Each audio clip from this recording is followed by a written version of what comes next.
semuanya. Pada video kali ini saya Dino Dermawan dengan NIM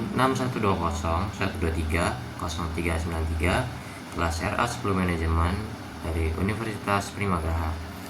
Di sini saya akan membahas secara ringkas hasil pembelajaran dari mata kuliah Manajemen Koperasi dan UKM dari materi ke-1 sampai ke-6. Baiklah, masuk materi yang pertama, yaitu ada konsep dasar manajemen. Sebelumnya, apa sih itu manajemen? Manajemen adalah proses perencanaan, pengorganisasian, pengarahan, dan pengawasan terhadap sumber daya seperti manusia, uang, waktu, dan informasi untuk mencapai tujuan secara efisien dan efektif. Manajemen juga berperan penting agar usaha tidak hanya berjalan, tapi juga berkembang dengan arah yang jelas. Adapun fungsi utama dari manajemen yang dikenal dengan istilah POAK atau POAC, yaitu yang pertama planning atau perencanaan. Planning sendiri bertujuan untuk menentukan tujuan dan langkah-langkah untuk mencapai target yang diinginkan. Yang kedua, ada organizing atau pengorganisasian. Organizing sendiri bertujuan untuk membagikan tugas, menyusun struktur kerja, dan menentukan siapa saja dan melakukan apa.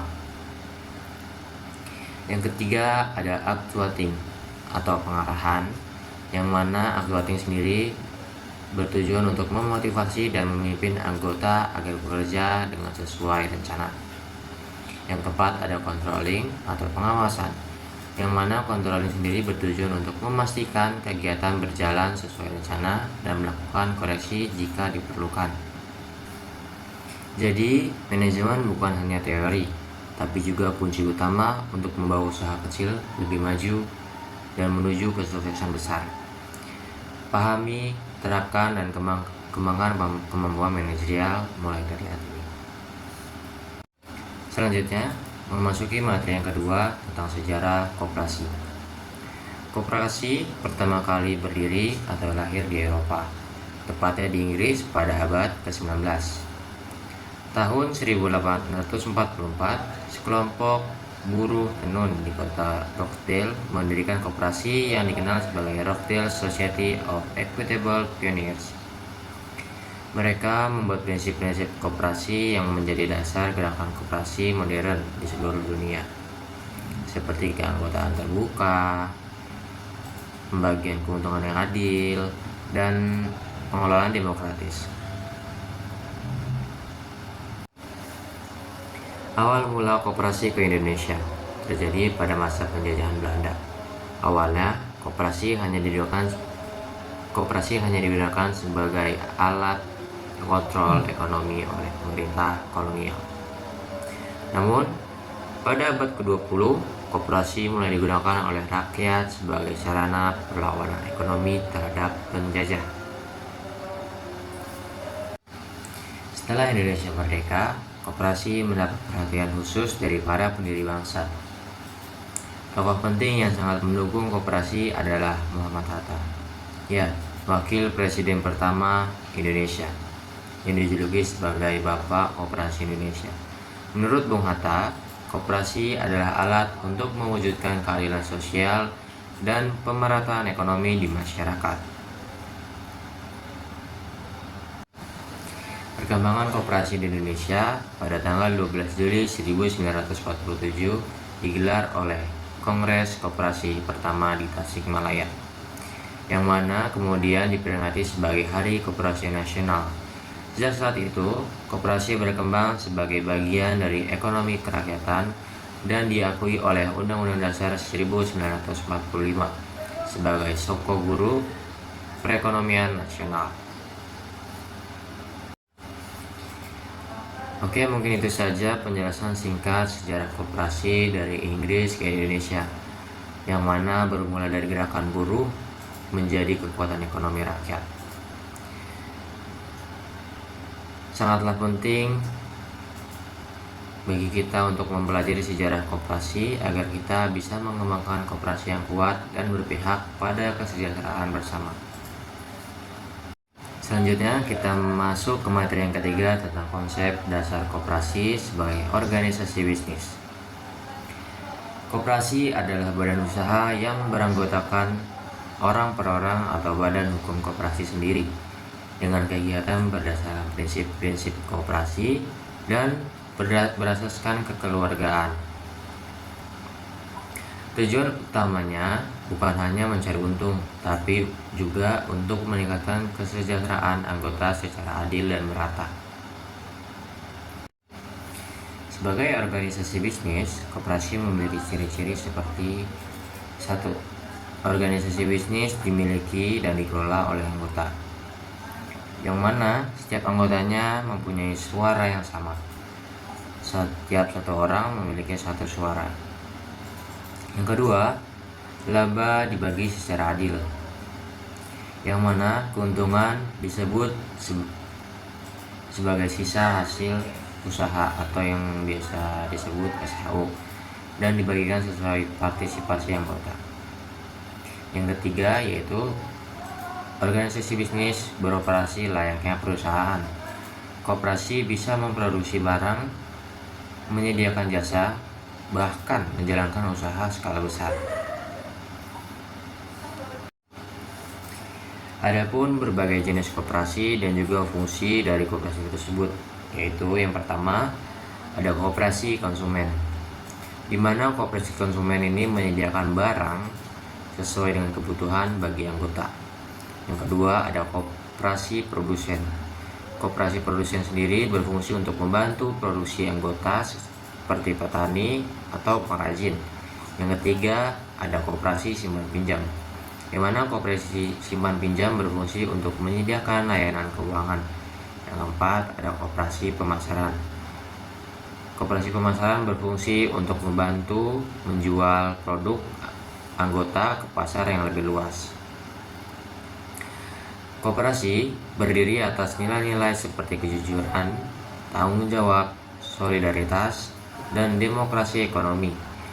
Prinsip koperasi meliputi keanggotaan sukarela, pengelolaan demokratis, dan pembagian hasil yang adil. Baiklah, kita masuk ke materi yang keempat tentang konsep dasar UMKM. UMKM adalah singkatan dari usaha mikro, kecil, dan menengah. UMKM adalah sektor ekonomi yang penting di Indonesia, yang berdiri dari berbagai jenis usaha yang dijalankan oleh perorangan, kelompok, atau badan usahanya sendiri dengan skala kecil hingga menengah. UMKM memiliki banyak sekali aspek utama yang berperan penting dalam perekonomian Indonesia. Di antaranya ialah 1. Sebagai penggerak utama ekonomi nasional. Yang kedua, meningkatkan kesejahteraan rakyat. Yang ketiga, meningkatkan devisa negara. Yang keempat, menjadi pilar penting di masa krisis. Dan yang terakhir, dapat mengentaskan kemiskinan. Adapun karakteristik UMKM, yang mana karakteristik UMKM merupakan kondisi faktual yang melekat pada aktivitas usaha maupun perilaku usaha dalam menjalankan usahanya. Karakteristik pun menjadi pembeda antara pelaku usaha sesuai dengan skala usaha. Menurut Bank Dunia, UMKM terdiri atas 10 orang karyawan untuk usaha mikro, 30 orang karyawan untuk usaha kecil, dan hingga 300 orang karyawan untuk usaha menengah. Oke, mungkin itu saja untuk materi yang keempat tentang konsep dasar UMKM. Kita lanjut ke materi selanjutnya. Baiklah, selanjutnya masuk ke materi yang kelima tentang konsep karakteristik UMKM. Perlu diingat, UMKM adalah sektor ekonomi yang memiliki peran penting dalam pertumbuhan ekonomi, penciptaan lapangan kerja, dan pemerataan kesejahteraan Indonesia. UMKM mencakup berbagai jenis usaha, mulai dari perdagangan, produksi, hingga jasa. Pemahaman tentang karakteristik UMKM sangat diperlukan untuk mengidentifikasi strategi yang tepat dalam mendukung pertumbuhan mereka, baik dari segi kebijakan, pemerintah, swasta, dan masyarakat. Masyarakat dapat memberikan dukungan yang lebih efektif dalam mengembangkan UMKM di Indonesia. Adapun karakteristik UMKM terdiri dari beberapa hal. Yang pertama, UMKM dengan modal terbatas. Yang kedua, UMKM dengan pengelola secara mandiri. Yang ketiga, UMKM dengan jumlah karyawan yang terbatas. Yang keempat, UMKM dengan pasar lokal atau regional. Yang kelima, UMKM dengan inovasi dan fleksibilitas. Yang keenam, UMKM dengan tingkat kepemilikan yang individual atau kekeluargaan. Yang ketujuh, UMKM dengan penggunaan teknologi mini. Selain karakteristik, UMKM juga memiliki tantangan dan peluang. UMKM juga menghadapi tantangan yang cukup besar, seperti keterbatasan modal, akses pasar, dan kurangnya pelatihan. Namun, dengan digitalisasi, pelatihan, dan dukungan kebijakan pemerintah, UMKM punya peluang tumbuh lebih besar dan berdaya saing tinggi. Itu mungkin penjelasan ringkas terkait materi kelima tentang karakteristik UMKM. Baiklah, masuk ke materi terakhir, yaitu materi ke-6 tentang kaitan UMKM dan koperasi. Kaitan antara UMKM dan koperasi merupakan dua hal atau dua elemen yang penting dalam perekonomian rakyat Indonesia. UMKM dan koperasi memiliki tujuan yang hampir sama, yaitu meningkatkan kesejahteraan masyarakat dan mendorong kemandirian ekonomi. Keduanya bergerak di sektor real, melibatkan pelaku usaha lokal dan berbasis pada semangat kebersamaan. Keterkaitan UMKM dan koperasi sendiri terlihat dari beberapa hal. Yang pertama, yaitu UMKM bisa bergabung ke koperasi. Kenapa demikian? UMKM seringkali bergabung ke dalam koperasi untuk memperoleh akses modal, bahan baku, pelatihan, dan pasar yang lebih luas, guna untuk mengembangkan strategi. Yang kedua, koperasi membantu skala usaha UMKM. Melalui koperasi, UMKM yang kecil dan tersebar bisa bersatu untuk memperkuat daya tawar dan efisiensi usaha. Misalnya, koperasi membeli bahan baku dalam jumlah besar untuk dijual ke anggotanya dengan harga murah. Yang ketiga, pembiayaan dan simpan pinjam. Koperasi simpan pinjam menjadi salah satu alternatif biaya UMKM yang lebih mudah dibanding bank konvensional. Keempat, pemasaran dan distribusi produk.